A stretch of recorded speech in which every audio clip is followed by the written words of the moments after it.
да го поделам задоволството со вас, тоа што сте тука, да ви посакам успешна работа, верувајќи дека младината како вас е иднина на нашата и на останатите држави кои се присутни тука. Убеден сум дека сите вие нема да станете најголеми сликари. Меѓутоа, убеден сум дека ќе бидете големи креативци и многу успешни во своите професии. Ова што го работите тука, значи проширување на видиците и развој на креативност. Огромно е задоволството да се биде денес со вас и уште еднаш ви благодарам што сте тука со нас и што ни овозможувате веќе 8 година да уживаме во вашите дела и во вашето дружење.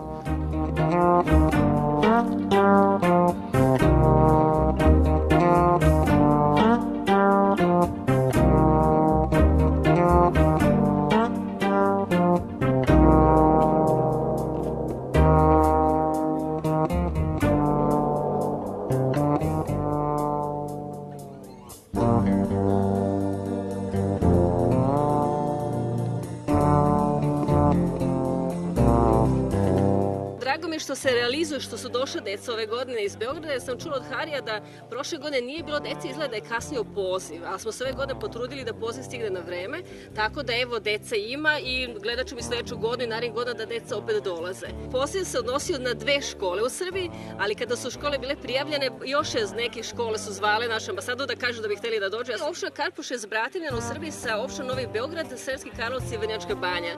Tako da evo ja ću da razgovaram i sa predstavnicama opštine Karpoš da vidimo da možda i neki drugi vidovi saradnje budu u toku.